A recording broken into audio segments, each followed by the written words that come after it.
Hello viewers, আসসালামু আলাইকুম। Creating my own story চ্যানেলে সবাইকে স্বাগতম। আজকে আরেকটি নতুন রেসিপি নিয়ে এসেছি, তা হলো শাপলা দিয়ে চিংড়ি মাছ ভাজি। এই বর্ষাকাল ছাড়া শাপলা পাওয়া যায় না, তাই এই বর্ষার সিজনে শাপলা খাবেন না তাই কি হয়, শাপলা ভাজিটা বিভিন্ন রকম ভাবেই করা হয়। আমি আজকে কিভাবে করেছি তা দেখিয়ে দিচ্ছি। তো শাপলা ভাজির জন্য এখানে প্রথমেই আমি এক মুঠি শাপলা নিয়ে নিয়েছি। শাপলা কিন্তু অনেক লম্বা লম্বা হয়, যার কারণে আমি কাটার সুবিধার্থে একটু কেচি দিয়ে ভাগ ভাগ করে কেটে নিচ্ছি, যাতে করে শাপলাগুলো ছিলতে সুবিধা হয়।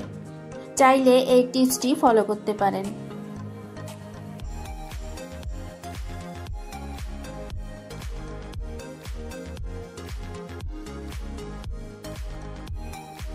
তো এই তো আমি শাপলাগুলো 3 ভাগে কেটে নিয়েছি। এখন আমি শাপলাগুলো চামড়াগুলো ছিলে নিচ্ছি। দেখুন কিভাবে ছিলে নিচ্ছি। যারা নতুন গৃহিণী আছেন তাদের জন্য খুবই উপকার হবে। আমি আশা করি শাপলা কিন্তু সবাই ছিলতে পারে, তারপরও দেখিয়ে দিচ্ছি কিভাবে ছিলে নেয়। আমি কিন্তু এই শাপলাগুলোকে ধুয়ে এখন এর চামড়াগুলো ছিলে নিচ্ছি।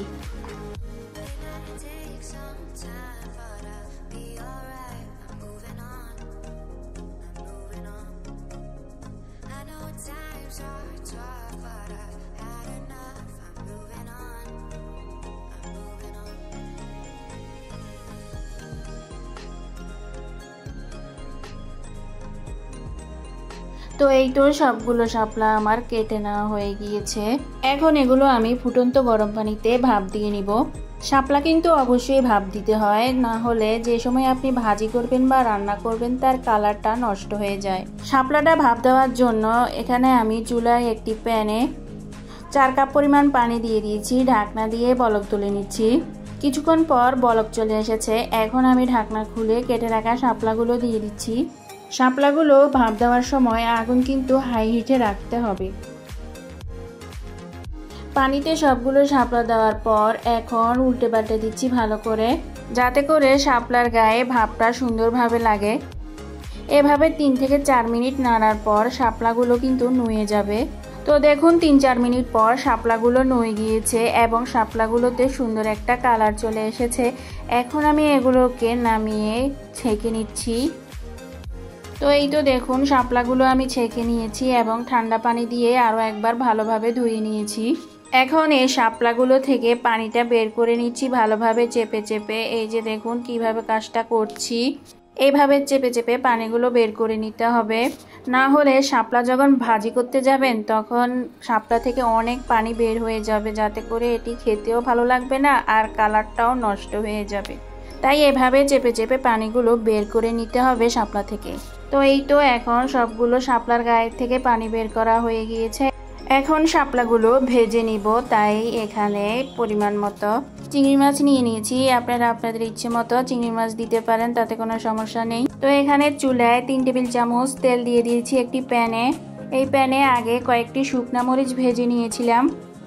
এখন ওই তেলেই একটি বড় পেঁয়াজ কুচি দিয়ে দিচ্ছি এবং সামান্য ব্রাউন কালার করে ভেজে নিচ্ছি। পেঁয়াজগুলো হালকা ব্রাউন কালার হয়ে গিয়েছে। এখন কেটে রাখা চিংড়ি মাছগুলো দিয়ে দিচ্ছি এবং কিছুক্ষণ চিংড়ি মাছগুলো তেলের মধ্যে আর পেঁয়াজের মধ্যে ভেজে নিচ্ছি।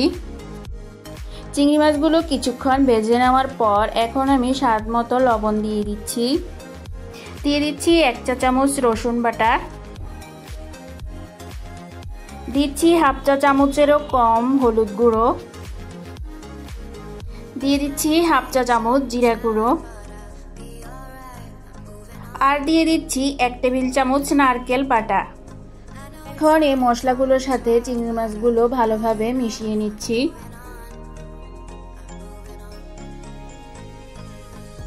মশলার সাথে চিংড়ি মাছগুলো কিছুক্ষণ নেড়েচেড়ে নেওয়ার পর এখন 1/2 কাপ পানি দিয়ে দিচ্ছি।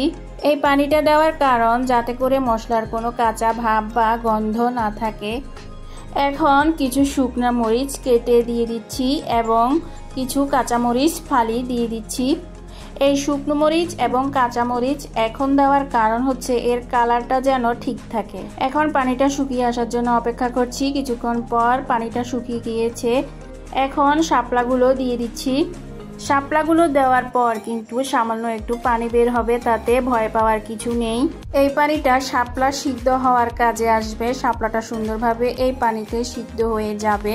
তবে আগুন হাই হিটে থাকতে হবে এই শাপলা ভাজির জন্য, তাতে করে পানিটাও তাড়াতাড়ি শুকিয়ে যাবে এবং শাপলার কালারটাও ঠিক থাকবে, মানে সবুজ থাকবে। 10 মিনিট আগুন হাই হিটে রেখে শাপলাগুলো ভেজে নিয়েছি। দেখুন পানিটা শুকিয়ে তেল উপরে উঠে এসেছে।